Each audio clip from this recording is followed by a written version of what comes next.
we have to see AI as a partner in crime and something to collaborate with as a team member. And it helps us amplify what we are right now.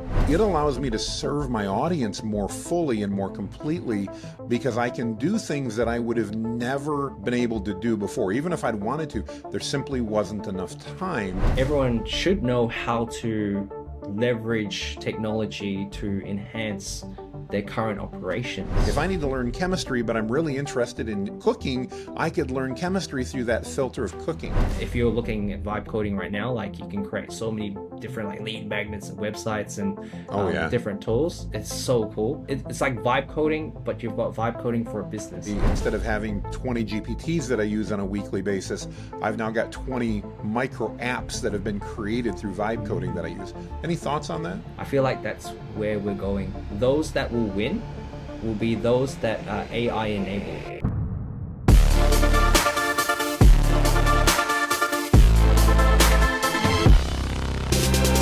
Hi, and welcome to the AI Transformation Podcast. I'm your host, Jonathan Mast, and I am really excited today for this episode. Kanji Low is joining us, and Kanji and I have connected over social media.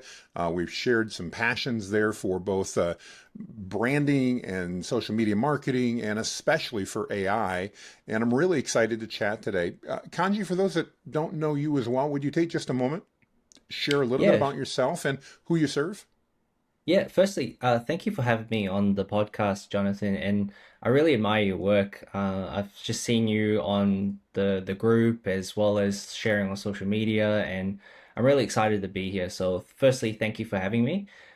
Just to introduce myself, my name is Kanji Low. I'm based here in Melbourne, Australia, and I have a AI marketing agency. So I've been in the AI space for like the last 3 years, helping service-based businesses be seen, be heard, and get results through AI tools as well as AI systems through their marketing. So how I got into the space was I was actually invited over to speak in Malaysia.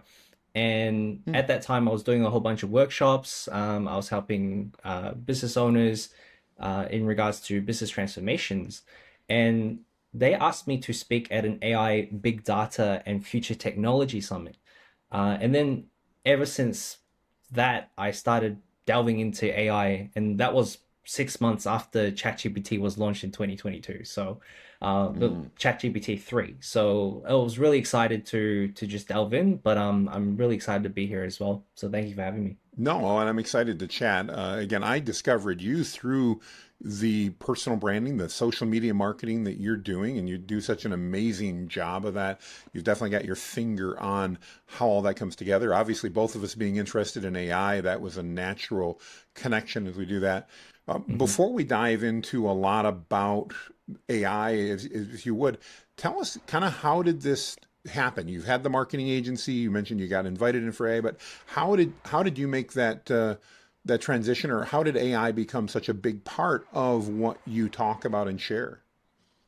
Yeah, I feel for me, when I moved into the marketing agency space, I was a coach. I was a business coach and a mentor. And I always felt like helping people was always been a natural gift of mine. And I see it in a lot of people that when you're giving from a service-based and a service-led position, you start wanting to expand more. So I was thinking of different ways to expand. So I was thinking, I love being able to build my personal brand and help other people build the personal brand. So then from there, I moved and shifted towards marketing, because marketing was more where I felt people felt as though you can use those systems, use those values, and use those ethics, and create that whole brand, because we are 1 in 8 billion people, right? And us being 1 in 8 billion, that shows that you're very unique and that you're special, and you can leverage that voice that you have to share that with the world. So that was when I was like, okay, like that was the switch that I had. I was like, okay, I've got this, ability to help people with their personal branding. How can I shift that into a way that's scalable and look at technology to help me do that? So that's when AI came into the picture. And obviously at that time, going to that summit in Malaysia, I just heard so many beautiful technologies and things that we could do with AI, such as I didn't know what LangChain was at that time. I didn't know what Yeah. how prompt engineering worked. I didn't know any of it in regards to technology and the nuances behind it. So based on that, I was just like, oh, I'm willing to learn and I want to share this with the world because everyone should know how to leverage technology to enhance their current operations. So I just fell in love with it and being able to, from that passion, be able to share that with everyone. And that's where the personal branding in regards to Facebook and LinkedIn and all that started to come from even my own page. So then I started sharing that and, I started helping other people too. I love the heart that you demonstrate there by wanting to really help others and embrace that. I love how that's come through. It's been a very big part of my brand as well. Mm. You, I think, you have even better than I taken and leveraged AI to help build your brand, especially for what you're doing on social media. I mean, you have achieved that goal that, every time I log in, I swear, Kanji, I see you everywhere. And of course, that's part of the goal. That's what we want because Yes. you've garnered that top of mind Mm. awareness. Can you share with our audience a little bit how have you leveraged AI and that personal branding together to achieve some of the Mm. success that you have there? Yeah, I would say, especially if you're just starting out, you can just choose one tool. And for me, it was ChatGPT. So I just learned everything I could about ChatGPT to the point where I think it was custom GPTs were like the big thing. And then using custom GPTs to use that to create your own brand voice, to create certain things that will automate and, scale your mundane tasks that you don't like to do, especially when it comes to writing. And I was so excited to just delve into that. So if you're just starting out, start there. And I feel like we forget that ChatGPT actually can do so much more than what we think we can. We only know what we know. So based on that, I, started leveraging ChatGPT, the custom GPTs for my clients. So creating brand voices and brand Hmm. identities of custom GPTs for my marketing clients. And then based on that, I then delve into automation through AI email. So helping people with their automation through AI email systems, leveraging N8N and make.com as well. So, using those softwares to connect certain APIs as well. And it was just the whole discovery of things as I started walking the path of delving to the next technology and then the next technology in helping people. And I feel like that's where people should start with one tool first or one AI and then start walking that path. And you'll find that there's so many that you can do, but always coming back to how can it help you and what kind of results do you actually want as well? Because there's so many tools out there, but you have to start somewhere.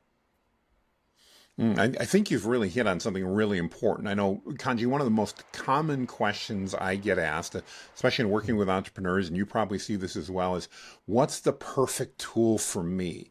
And my belief is really there likely isn't a perfect tool. And if there is, next week it'll be different because things are changing Mm, so fast in AI.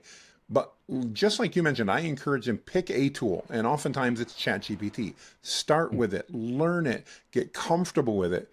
My belief, and I'd love to get your opinion on this, is that whether we're talking to entrepreneurs or their teams or anybody else, even if the only tool they have available to them is like Mistral for free or Meta.ai, that tool alone can allow them to leap ahead so much further than they could without AI that before we spend all of our time trying to find the perfect tool, we need to simply get comfortable with AI and using it. And then, at least for me, I found I had much more mm. clarity a month or two or three after starting to use ChatGPT as to what I wanted. What are your thoughts on that as people come to you looking for that perfect tool that they should use? Any feedback? Yeah, I would. I love what you share, and it's it's so beautiful to see that there's a collaborative approach to AI, and I feel like we need to see AI as a partner. So it's a partner in Mm, crime, pretty much. So being able to work alongside AI on your goals and your problems and what you want AI to achieve as well. And I feel, especially if we go back to education, and I think it really stems from education, because education, when you're going through the system, right? School, then university, hmm a lot of the time when we're taught that if we make a mistake, it's gonna end up with certain, mm, circumstances. But the yes. beautiful thing about AI is that if I put in a prompt or I ask it a question or I wanted to get a certain result, instantly I get that feedback. And with that instant feedback, I can be like, oh, hang on a minute, it's actually not that bad of a result. Like, I can actually try and improve that. And it becomes a sandbox where we're having fun in that sandbox. You can say like a playground. So we're choosing if it's a slide, if it's the sandbox, if it's the swings at the playground. And it's the same thing with AI. So I love what you share because we have to see AI as a partner in crime and something to collaborate with rather than saying, oh, AI is this and it's, I'm going to use it like this way. So as a team member, and I feel like that's something that's a really good mindset to have to move forward with your business.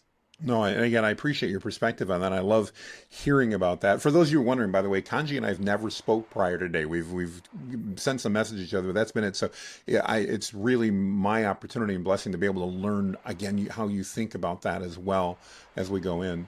I know one of the other things that you probably hear a lot, and I hear a lot, is a lot of people seem to believe that AI is this kind of magic money tree. If I just use Mm. AI, I could make a lot of money. How do you respond to people like that, and what type of guidance and recommendations do you give people that kind of come in with that mindset that if I could just, there's a silver bullet, if I could figure it out with an AI, Mm. might be it. What advice do you give those people? Yeah, I would say with anything, AI is an amplifier. So whatever you are as a person, it would just amplify that. Same with money. Like money is an amplifier, if again, if you're a really bad person, it's hmm going to amplify bad qualities. If you're a really good person, it's going to amplify more of those good qualities in you. Same with AI, right? So when someone does come to me, I've had it many times. I've had companies come to me and go, "Oh, like, can we use AI to change the service desk ticket to make sure that we get it automated, and can we do that right now?" I'm like, hang on a minute, Mr. Customer. We have to leverage the systems and the frameworks and the workflows and make sure that they are all in step first before we can actually get that result. And this will take X amount of time. And we have to really set that expectation. I feel like we people think that AI, again, you see the success stories like, oh, we've got this 24-year-old that's making $1 billion company and they've just raised X amount of dollars for their startup, right? And those are great wins. But again, you have to look at you as a founder, you as an entrepreneur, you as the person first, and ask yourself the question and be brutally honest with yourself and say, hey, am I that person that can execute? Right? And if you're not, just be honest and say, hey, okay, maybe I'm not there yet, but if I do XYZ with AI to learn this, Mm. I might be able to. So again, it's not a silver bullet. It's re-educating that it is a tool and it helps us amplify what we are right now. I love how you use that word amplify. One of the things that I Mm, have been saying really since day one, and I got started a little bit after you did with AI, but shortly after mm. ChatGPT released the graphical user interface and I Right. realized that I was in the web business at the time. I realized we weren't talking about another web chatbot. We were literally talking about something that was totally different. I dove in, and one of my beliefs has always been, you know, AI amplifies skill and experience. We run into problems with AI when we just start handing off tasks and expecting it to do it without any oversight. At least in my experience, that's what I've Mm, seen. While if we leverage it as a collaborator, somebody that we can work with, and not someone because it's not sentient, but that we can work with, it can really amplify the skill and experience that we have and allow us to save a lot of time, hopefully in that process make some more money.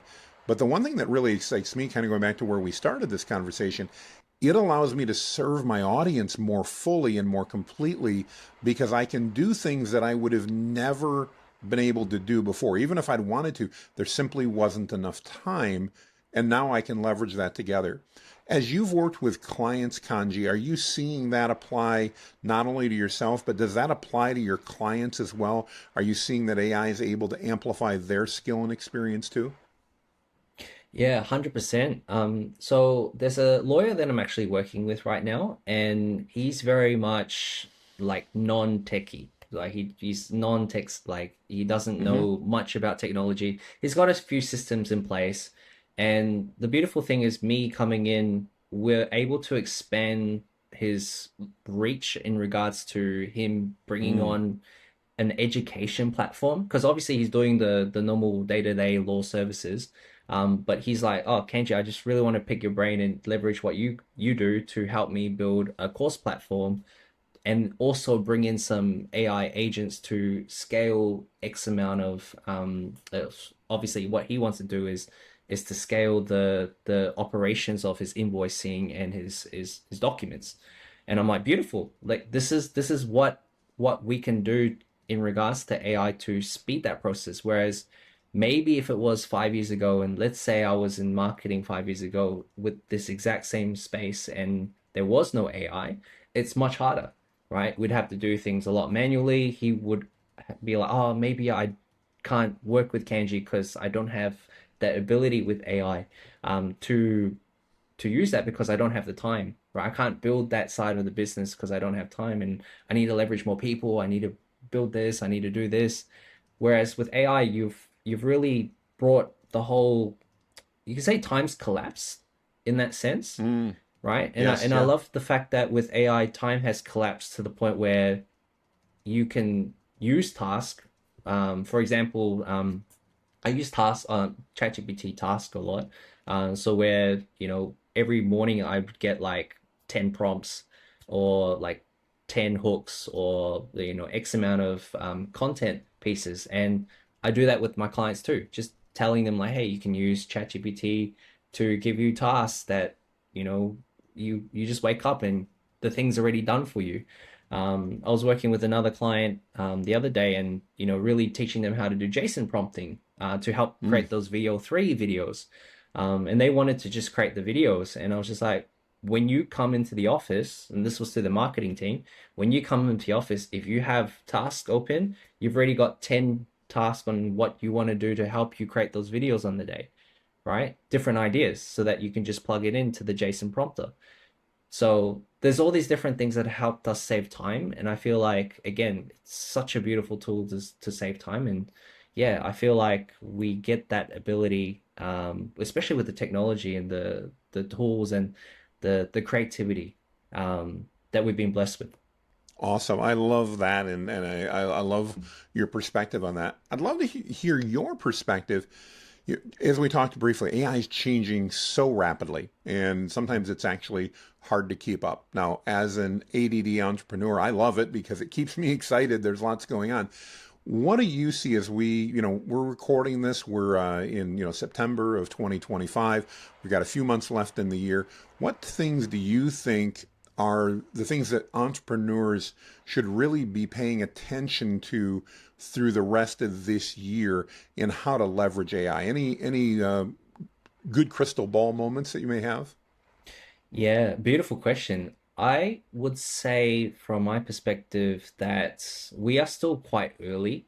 And I feel like with entrepreneurs and business owners that are feeling as though they're missing out, I would say start delving and working and being around people who are in the space because Mm, you don't know what you don't know, right? And yeah. it could be that you're a plumbing business or you have a lawn mowing business, for example, and you may feel like, oh, I don't really know if I can leverage AI or not.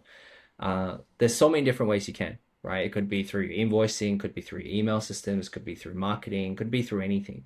So I would say start there. And for the future as well, I would say those that will win will be those that are AI enabled.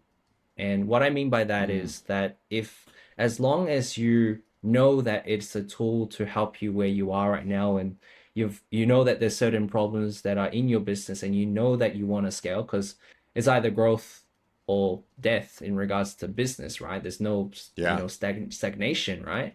Um, and if you want to grow, it's being able to leverage the tools, leverage the systems, leverage the people, the knowledge, the wealth, and be able to scale that. So it's really coming back to looking in the mirror of the business and saying, hey, like, is the business where I want it to be in the next 5 to 10 years, right? And those that are AI enabled in regards to business will do well in the next 5 to 10 years. No, I couldn't agree with you more. I think that's become really critical. Yesterday, I was having a conversation with a peer of mine, and we were talking about what's maybe going to push some of these businesses that are, slowing down. You and I, we spend a lot of time with AI, and so often, I know at least for me, I'm like, really, people don't know that, or they're Mm. not thinking about that because it just seems so natural. But studies still show us that on average, only about 20% of the businesses out there, and it depends on the study you read, are actively and regularly using AI. My personal belief, Kanji, is that what's going to push a lot of businesses into AI is actually the customers. In other words, their customers are going to have experiences with other vendors, experiencing how effective and easy AI customer service, for example, can be.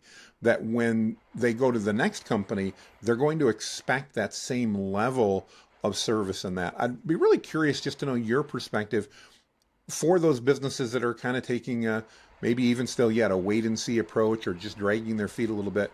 What do you think is going to push them to go, okay, I guess I need this, get on this AI road after all? Anything Yeah, specific you think will, again, push them in that direction? yeah, I love what you share, man. Everything comes down to two things. So like with technology especially, you're either gonna be shocked to use the new technology, or there's a slow adoption to Mm, that technology. So for example, when COVID hit, Zoom wasn't a thing. Like no one knew what Zoom was. You can't yes. interact with people overseas, and video recording and video calls and conferences weren't a thing. And then obviously when that happened, we adopted. There was a shock in the system. So we adopted that technology and everyone started using Zoom a lot more, using Teams, using Google Meets, for example. And you either have that or there's a slow adoption, right? And the slow adoption Mm, is like with any technologies, like with the phone, it might be a slow adoption of the phone, and there's like certain releases that happen. But the shock, I would say, I love what you share about the customer, because there will be a point of dissatisfaction from customers and the whole ecosystem, because your customer is pretty much where the demand is, right? That's going to be the hmm. shock, right? So the Yeah. shock of the customers being upset, the shock that, oh, this vendor or this service provider is doing much better. Like, why aren't you providing that? Then it forces businesses to do better, right? To grow, to look at what we can do to improve customer service, etc. And businesses should be looking at that, having a proactive approach to the growth of their business, and to manage their customers and look after them. So I love that point, because that's pretty much where the shock is going to happen. We're either gonna wait and see and have that slow adoption and let other people get past you, or you're gonna have to look at yourself and be like, oh, I gotta shock myself into doing it. Well, and again, part of this for me comes from just personal experience. So, literally, just the other evening, I was traveling. I was driving, so I didn't book a hotel in advance. As usual, I pulled out my phone when I was getting fuel about an hour before I wanted to stop, and I pulled up Expedia. I love Expedia overall. They make it really easy. All right, I want to stop about an hour down the road. That's great. I ended up finding a Hilton True hotel that had rooms and was at a great price. Been there before. They're great with pets, and so we had our pet with us. Thought this would be great. Booked the room. Get to the Hilton True Hotel, and they inform me that all of Hilton's computers are down.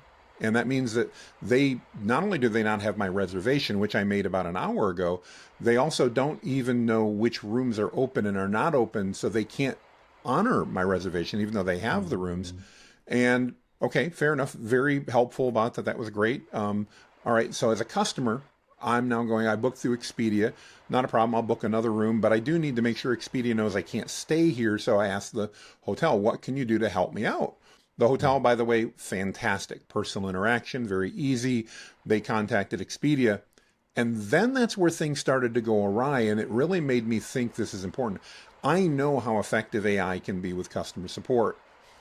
What I was not impressed with, as much as I love Expedia for booking things, is when they had to deal with the fact that now I needed to book another room for the same evening in a different hotel, and they Mm. needed to credit back my account for what I did.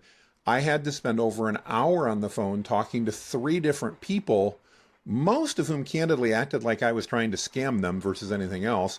Wow. And again, that's just an experience. I'm not mad at Expedia, but it really made me think, how could have AI handled this so much better?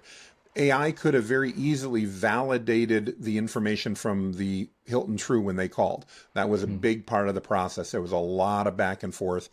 Unfortunately, a lot of it in this case was language based. It was just English was not the first language for their customer service representative, and it was for us speaking, and therefore it was really hard to find out what they wanted. May have had a bad phone connection in there too, but it was difficult. And I Mm. think about the situations like that, about how AI could have, because it can process data so much faster and it can check facts so much faster, could have probably handled that whole process in a few minutes. And now when I look at it, I'm admittedly thinking, are there options to Expedia out there where they do use AI customer service? Because as a frequent traveler, that would make my life better. Now, again, Mm. I'm not mad at Expedia. They did everything right. I got my credits. Everything worked okay. But the process wasn't as convenient as at least I understand it can be. And so, again, what did that cause me to do as a consumer to go, maybe I should look elsewhere? So, again, I appreciate your input on that. Another area that I'd love to get your thoughts on, Kanji, is education. I don't know how it is where you're at, but I know in the US, many educational institutions are looking at AI as kind of this evil that we need to be avoided. And they're really focused on, oh my goodness, it's going to allow people to cheat. And Mm. you know what? People are going to cheat if they're going to cheat, in my opinion. I believe one of the opportunities there is really about enabling education to appeal to each individual student, much like how in marketing, we can personalize marketing now with AI and we can do Yep. that easily. I think we can do the same with education. So Mm. if I need to learn algebra, but I'm interested in motorcycles, AI can help us teach algebra to those students through the filter of motorcycles. Or if I need to learn chemistry, but I'm really interested in cooking, I could learn chemistry through that filter of cooking. I'd love to hear your perspective. Again, I know you're in a different part of the world than I am, but what are you Mm. seeing with educational institutions and AI? And what are your thoughts as we look forward in the next couple of years with things that the education institution could be doing to provide better education to our students? Any thoughts? Yeah, no, I really love that question because I feel like the education system needs a shock in the system as well. And yeah, in over here in Australia, we're still quite, I would say, slow to adopting Okay. AI in schools. So we're not Yeah. anti-AI, but we are quite slow to it. And you can see that I think it's just mainly predominantly the education system as a whole, right? Because it's still like how I think still centuries, not even a century ago, but maybe I would say like 80 years old, like plus, right? It's still Yeah. quite old, right? So we're still leveraging, I don't know, tools like maths, right? So learning maths, algebra, all those types of things. Whereas I feel the education system needs to, or even educators really, need to look at what we could do practically to help people better leveraging. Because I feel like with the next generation, they're gonna understand AI as a normal day-to-day thing. Whereas for us, we had to adopt that. We had to learn. Some people don't even know about it. I know, especially for my parents, they don't know. They don't know what AI is. They probably use ChatGPT here and there, but they're still very much just using Google search and the web as it is, right? So I feel like the next generation will be the same. They will just learn and be like, hey, what's this AI thing? What's ChatGPT? What's this? And they will start to leverage these tools to make their life a lot better. And again, schools and the education system needs to look at, okay, because AI is disrupting education and how people are learning and how people are leveraging ChatGPT for their tests, for their exams, for all these things. Like they're gonna have to adopt it in a way where it's gonna be part of the test, part of the results, part of the education. And I feel like that needs to be adopted. So we're still slowly using it here.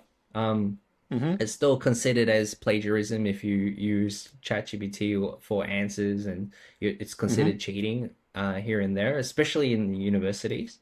But I feel like university heads, especially in the education and people that are running you know, the whole industry, I feel like they need to be able to bring in the change. And it really comes down to students too. I feel like what you said at the beginning in regards to customers, for businesses, it would be for the students. The students would be like, hey, hang on a minute, like I can do this with ChatGPT. Why am I learning XYZ with this textbook that's not really teaching me what I need for my own personal learning for what I like in regards to school, right? So I feel like the uproar will come from students and they will start complaining to parents, and it's the same with customers. So yeah, we'll see. Like to be honest, I'm actually excited. I really want to see where things go in regards to education because I know that that needs a shock in the system too. But yeah, really Hmm. excited to see where that goes, Jonathan. Very cool. Very cool. From a technology perspective, there's so many things that AI is doing, whether we want to talk video, whether we want to talk imagery, music, and all of that. Where do you see some of the biggest advances happening or changes happening in the next year as you take a look at things, Kanji? Any thoughts there? I feel video is really picking up on things at the moment in regards to technology. Obviously, the release of VO3 has really changed and how production is done. And I feel, especially if you're a videographer or photographer, or in that creative industry, like it's definitely something to leverage, right? Whether it's pre-production or anything like that. So I feel video is still like a big change that's still Mm-hmm. happening, and I feel like there'll be a point where it's kind of hard to differentiate if like I'm a real person or my AI avatar is a real person, right? So Yes. it's gonna get to that level of detail, and one, I'm excited because that means that if I have an AI avatar of Kanji and he's doing some videos of speaking on certain tools and AI marketing expertise, like that's great. Like, I can leverage the AI avatar to help me with that. But at the same time, there's also the cons too. Like people might be able to use that for other things as well. And again, we have to see where this evolution goes. But I know that video is going to be a big one. The other one I see that is going to be a big change will be evolutions of AI agents. So I don't know if you know Mm. multi frameworks. So there Yeah. will be different architecture that will happen with AI agents. People will start leveraging the technology, but not just the technology, but the architecture of different agents, and it'll be so easy where you might be able to click a button and you have a whole architecture of your whole business, so maybe a whole marketing operations or whole sales operations. So that's what I'm actually excited to see as well, in regards to technology, where there'd just be it's like vibe coding, but you've got vibe coding for a business, Mm. which will be something that I'm really excited for because if you're looking at vibe coding right now, like you can create so many different like lead magnets and websites and Oh yeah. different tools. It's so cool. So imagine that, where there's like whole functions that it's just done from a click of a button. And voice. I would say with anything, voice is always changing, and you can see voice changing to be more real, and especially with the LLMs, like Chad, Perplexity, Claude, you're going to have more dynamic interaction with these Yeah. LLMs, and it's going to feel like you're talking to a real human being, and it's more, I wouldn't say sentient, we're not there yet, but just more like human. Yeah. Yeah, no, undoubtedly. You talked about vibe coding. You and I are both huge fans of custom GPTs, and Yes. I'm admittedly a little amazed that Claude and Gemini haven't done a better job of Mm. making, giving us the ability to share those. And then I know in Claude it's projects and it's gems in Google, but that we can create them. They're very similar, but only ChatGPT gives us the ability to really share them. I'm Mm. curious though, this question came up the other day, and I haven't really decided this. I'd love to know where you stand. Mm. Do you think that GPTs are going to become less relevant, and that due to vibe coding, we're going to actually be taking a lot of what we're using GPTs to do now, creating those specialists that help us do simple little tasks? Do you see that staying in a GPT architecture, so to speak, or do you think that may Mm. move into a vibe coding where, literally instead of having 20 GPTs that I use on a weekly basis, I've now got 20 micro apps that have been created through vibe coding that I Mm. use? Any thoughts on that? I feel like that's the next step in regards to the GPT, because at the end of the day, GPT is just a processing or a mind of its own, yeah. So I would Mm, say in regards to vibe coding and micro, like you say, micro apps, I feel like that's where we're going. Because GPT, if you look at GPT as itself, obviously it has its own function. But if you yep, look at it, it's a micro app in itself. So it the is. vibe Yeah, coding is just an extension of that. So I really love that question because it's like the next step. Like, okay, we got GPTs. Okay, now what can we do with vibe coding? And we've done the same thing. Like with the custom GPT, we've been able to prompt it to get it to the right space, and you get it to get the result that you want. It's going to be the same thing with the micro apps as well. So I'm actually excited to see where that goes and where the industry goes. So yeah, I know that you're doing a bit of vibe coding as well, Jonathan. So I'm keen to see, where that goes as well with micro apps and all that kind of stuff in regards to our own operations, but also for our clients as well. yeah, it's definitely an area we're exploring right now. I don't have as much experience in the vibe coding. I have very little experience in coding. I'm a sales and marketing guy, so I don't have a lot of coding there. But one of the things that I see that at least to me makes sense is that, you know, using a custom GPT, whether again it's in ChatGPT or a Claude project or a Google Mm, Gem, we're limited to using that model, mm, and that's not a huge deal in most cases. But ChatGPT I think has done the best job because they allow free users and everybody to use it. And I mm, think that makes sense. But yep. vibe coding and micro apps, and I'm making up that word, that may not be a word, I'm just making that up, would allow us to do the same things. For example, I just created one that helps write my social media post. We implemented a new Mm, strategy 2 weeks ago. We've been playing with that GPT. It saves me a tremendous amount of time. But I was thinking, what would really be cool is instead of just relying on ChatGPT, what if I had a micro app and then I could choose, do I want Claude to write this? Do I want Gemini to write this? Do I want to see, maybe I want Quen to write it. I want to try something totally different. mm, And it would give me access to multiple engines. And as we know, that race is nowhere near ending in between all the mm, various AI models. So again, it's to me, it's very intriguing. I don't know where it's going to end up, but we're definitely having some fun testing it and playing with it. Um, yep. for my ADD mind, I'm finding vibe coding still not quite as easy as creating a GPT. We've got that part figured out. It works really well, but I'm curious as we try to look to see what might be happening, where we head with that. Well, Mm, Kanji, one question I love to ask everybody on the podcast is for that business owner out there who is going, okay, I get it. I need to integrate AI. I need to take that step. We seem to see people fall into one of two camps. Either they want to do everything now, right now, or they have been dragging their feet. For that business owner that's willing to take a rational look and say, okay, I need to start and I need to work through this, and this won't be an event that I just flip a switch. It's going to be a process.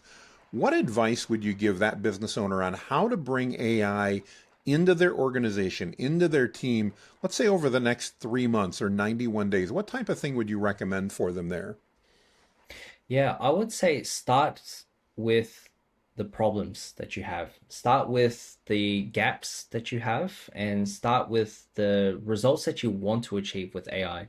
Obviously, we want to do everything, but I would say Yes. start with the gaps. Yeah. So what I mean by gaps is if right now you're doing something as a business owner and it's taking a lot of your time and it's taking away the joy of your business, right? For example, if you love sales, right, and you love going out there and selling, and talking to people, networking, and you're that person, right? But all the admin is taking up a lot of your time, because you've got a lot more clients now. The marketing, the content production is taking a lot of your time, and it's just starting there, right? Just looking at like, okay, I really want to just focus on my gift and be able to scale that, right? Be able to talk to more people. Okay, like I'm going to start there, right? So that's where you can start with AI. It's like, what tools are out there that can accompany and really that I could collaborate with to help with that joy, right? Mm. It's like, yeah, it's like if I can focus on that, and then all the other things are running in the background, you can continue enjoying and talking to more people and networking, right? So I would start there. So whatever it is that you've got in your business, start with the gaps, right? And when you look at your gaps, you'll start to realize, oh, there's actually more gaps. And how now, like obviously I don't have time to look at the tools. What can I do to leverage the people that are around me that know about AI? If maybe it's, getting involved in communities, or, just finding more, or getting in touch with someone that knows about something that you don't, because that's how you're going to scale the business. So that's what I would say for those that are dragging their feet in AI, is to really look at your business and just say, hey, what's really bringing me the joy? Where can I start with this tool to help me continue bringing that joy in my business and that passion, and then start from there. Great advice. I love that. That's fantastic. And I think that's something a lot of business owners are looking for right now. They're not sure where to start. So I really appreciate Mm. that. Well, Kanji, as we bring the plane in for landing, if people are interested in reaching out to you and learning how to connect, what's the best way for them to connect with you? Yeah, it's on Facebook. So Kanji.low on Facebook. You can also check me out on LinkedIn as well, Kanji_low or Kanji-low. And yeah, if you just send me a message, I'm more than happy to connect with you on there as well. And yeah, I do have an AI marketing community as well. So we basically just share a whole bunch of tutorials, the latest tools, and really help you, just get started as well. So that's where you can find me. Awesome. Kanji, thank you so much for your time today. It's been an absolute pleasure. I hope we can repeat this soon. I'm sure we could talk for a lot longer. I love Yes. some of the synergies that we've been able to share in mindset. It's always fun when I meet somebody halfway around the world and I'm like, wow, Yeah. we have very similar perspectives. I love this. So thank you so much for your time. If you've been listening or watching the podcast, we want to thank you as well for joining us. We really value. We do this for you. We would love your feedback. If you like this interview, let us know. If you'd like changes, let us know. And if you have any recommendations for other amazing people like Kanji that you'd like us to chat with, we'd love to know that as well. With that, make it a great day, everybody, and we will see you on the other side. Thanks, everyone. Thank you. Thank you, Jonathan. Thank you, everyone.